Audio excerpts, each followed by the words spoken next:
La primera pregunta con la que quiero arrancar, no me tienen que levantar la mano, pero respóndanselo ustedes y también a los periodistas que están en la sala de periodismo viendo esta conferencia. ¿Cuántos de ustedes aquí saben lo que es el Foro de Sao Paulo?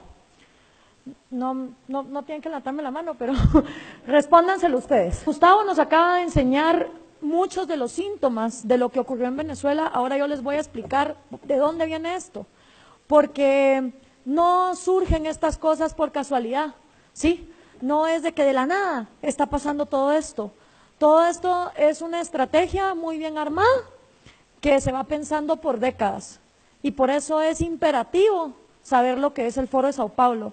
Y México, de todos los países en América Latina en los que yo he trabajado, donde he estado dando conferencias, donde me he reunido con políticos, con jóvenes, con empresarios, es el país que menos enterado está regionalmente de todo lo que ocurre de Guatemala para el sur. Y eso hace obviamente que una amenaza sea mucho más fácil de ser infiltrada. Este señor está hablando en el año 1998, ¿ok? Como muchos cubanos le dijeron a los venezolanos, tengan cuidado porque Chávez se escucha igual que se escuchó Fidel Castro a principios de los 60. ¿Y qué hicieron los venezolanos? Se burlaron de los cubanos. Les dijeron exagerados, les dijeron estás en fantasía, Cuba es una isla, nadie puede ir a rescatarla, en cambio Venezuela es vecina de Colombia, es vecina de Brasil, eso aquí no va a pasar. Y créanme que creo que hoy por hoy está mejor vivir en Cuba, que no es que sea un paraíso, a estar en Caracas. Entonces, nadie aprende en pellejo ajeno, ¿sí? Si podemos regresar a la infografía que yo tenía antes. Si todos aprendiéramos en pellejo ajeno, los chinos, antes de seguir a Mao, hubieran aprendido de la miseria que estaban viviendo los rusos en los gulags. Si todos aprendiéramos en pellejo ajeno, los vietnamitas hubieran aprendido de los chinos y de los soviéticos. Si todos aprendiéramos en pellejo ajeno, los cubanos hubieran aprendido de los soviéticos, de los chinos y de los vietnamitas. Si los venezolanos hubieran aprendido en pellejo ajeno, hubieran aprendido de los cubanos, etcétera, etcétera. Entonces nunca nos creemos el cuento. Eso aquí no va a pasar. Y para uno no quedar como un paranoico, que lo que está es montando una teoría de conspiración, vamos a hablar con hechos y con realidades. Pero el populismo que actualmente estamos viviendo en América Latina sí tiene una fecha de nacimiento, y es el Foro de Sao Paulo en 1990. ¿Por qué? Porque en el momento en que Fidel Castro es exitoso y trae el comunismo por primera vez a América Latina en 1959, el resto de países latinoamericanos lo que hicieron fue un copy-paste de guerrillas marxistas. Guerrillas en Guatemala, en El Salvador, en Nicaragua, el APRA en Perú, en Uruguay, donde participó Mujica, guerrillas en Argentina y, por supuesto, la guerrilla más multimillonaria de todas, las FARC en Colombia. Todas estas guerrillas marxistas no se dieron por casualidad, venían financiadas por la Unión Soviética con el entrenamiento cubano.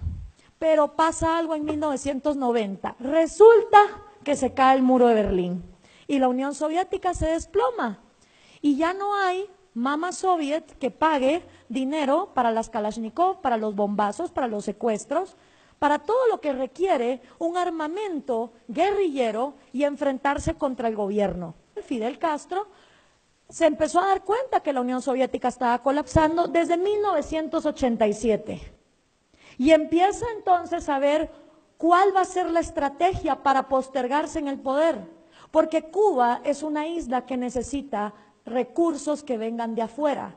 Y si no iba a estar la Unión Soviética, ¿cómo iba a sobrevivir Castro en el poder?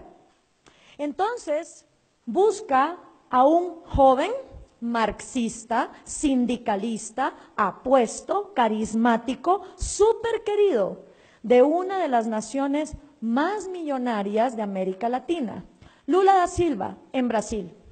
Y le dice, oye Lula, aquí va a haber un problema, porque la Unión Soviética va a colapsar. ¿Cómo vamos a hacer para seguir llegando al poder? Y organizan en el año 1990 en Sao Paulo, Brasil, el primer foro de Sao Paulo. Y en ese primer foro de Sao Paulo asisten todos los partidos comunistas, todos los guerrilleros marxistas, todos los sindicalistas de izquierda de la región latinoamericana. ¿Qué significaba esto? Que si tú eras comunista, en lugar de agarrar un fusil e irte a la montaña, podías formar tu partido, presentarte a elecciones y que la gente te votara. Hay un pequeñito problema. ¿Cómo hacemos para que la gente vote por comunismo en pleno año 90, cuando acaba de desplomarse el muro de Berlín y estamos descubriendo que 100 millones de seres humanos han muerto víctimas del comunismo? Está un poquito jodido vender esa idea cuando tanta gente ha muerto. Entonces había que encontrar una manera de manipular la democracia para poder llegar al poder.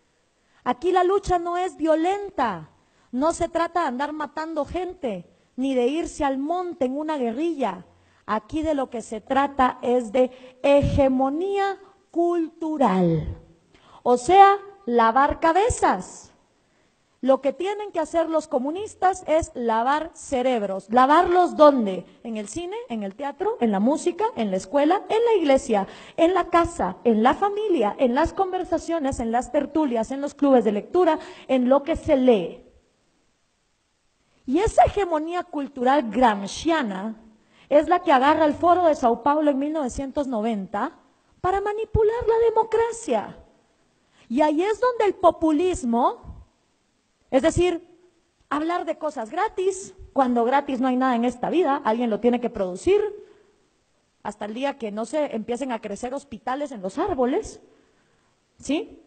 Dividir a la sociedad con odio, acabar con las instituciones y todo el manual que ya don Gustavo nos habló. El Foro de Sao Paulo se reúne todos los años, desde el año 90. La última vez que se reunió en México fue en el año 2012. El primer presidente que ponen en el poder es Hugo Chávez, lo cual es una excelente noticia para Cuba, porque justamente el peor periodo de hambre y miseria que los cubanos han vivido es de 1990 a 1998, el famoso periodo especial. Y hasta que no entró el petróleo venezolano a reemplazar a mamá soviética, los cubanos estaban muy mal. Y ahora que el petróleo se desplomó, próxima parada, Colombia, porque el dinero de las drogas de las FARC es un excelente reemplazo del petróleo. Estos socialistas no piensan en décadas, piensan en siglos y están actuando por siglos. Entonces, si uno no comprende la magnitud regional de cómo está esta gente organizada, no la van a poder combatir. ¿Quiénes acudieron? De Cuba el Partido Comunista, de Colombia las FARC, de Nicaragua obviamente el Frente Sandinista, de Guatemala la URNG, de El Salvador el FMLN y de México, oh sorpresa, el PRD. Y ese es un gran reto para ustedes, porque a partir del año 2015, Morena también es miembro del Foro de Sao Paulo. Pero el PRD es miembro del Foro de Sao Paulo desde que López Obrador estaba en el PRD. Entonces, yo en su lugar no sé qué haría, pues. No, se lo digo de verdad, porque si un partido hoy por hoy es miembro del Foro de Sao Paulo, lo que le está diciendo al mundo es: el socialismo del siglo XXI es la vía. La dictadura venezolana es lo que hay que emular. Vamos para allá.